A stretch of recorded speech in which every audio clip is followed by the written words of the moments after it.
गेल्या अनेक दिवसापासून राज्यभरामध्ये जे आहे अंगणवाडी सेविका ज्या विविध मागण्यांसाठी संपावरती गेल्या आहे, मात्र आता सरकारकडून त्यांना आता नोटीस बजावण्यात आली आहे। 12 जानेवारीपर्यंत तुम्ही कामावरती हजर व्हा, अन्यथा कार्यमुक्त करण्यात येणार आहे। मात्र तरीही आता जे अंगणवाडी सेविका आहे त्या आता या आदेशाला मानत नाही। त्यामुळे आता अंगणवाडी सेविकांची पुढील भूमिका काय असणार आहे या संदर्भात बोलण्यासाठी माझ्यासोबत छत्रपती संभाजीनगरच्या पाचोड येथील काही अंगणवाडी सेविका आहेत।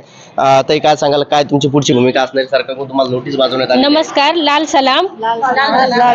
मी अंगणवाडी कार्यकर्ती सुनीता मगरे। आमच्या ज्या आता 36 दिवस झालेले आहे, अंगणवाडी बंद आहे, संप चालूच आहे।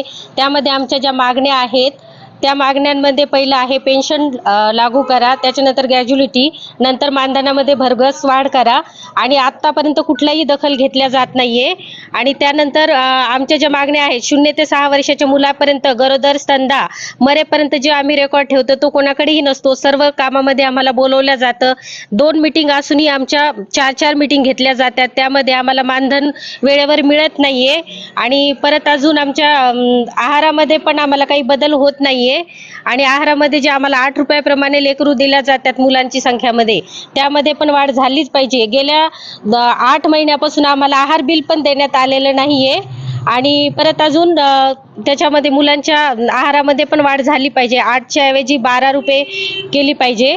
आणि मात्र सरकारकडून तुम्हाला नोटीस बजावण्यात आलेली आहे की 12 तारखेपर्यंत तुम्ही हजर झाल्यानंतर कार्यमुक्त करणार आहे। त्याची पुढील भूमिका काय असणार तुमची? आम्ही आमच्या संपावरती ठाम राहणार आहेत जोपर्यंत आम्हाला आमच्या कमिटीकडून आयटककडून असं आदेश येत नाहीये किंवा परवानगी मिळत नाहीये, तोपर्यंत आम्ही अशाच एकजुटीनं संप बंद पुकारणारच आहेत आणि आम्ही अंगणवाड्या बंदच ठेवणार आहे। आज जर कदाचित सरकारने तुम्हाला कार्यमुक्त केलं तर पुढील भूमिका काय असणार? आम्ही आमच्या आयटकच्याच याच्यावरती मागण्यावरतीच ठाम राहू आणि आमचा निर्णयही ठामीच राहणार आहे। आणि आमच्या मागण्या ह्याच राहणार आहे, पेन्शन लागू करा, ग्रॅज्युइटी द्या, मानधनामध्ये भरभक्कम वाढ द्या। नक्कीच जर बघितलं तर आता जे अंगणवाडी सेविका आहे ते आता आक्रमक झालेले आहे।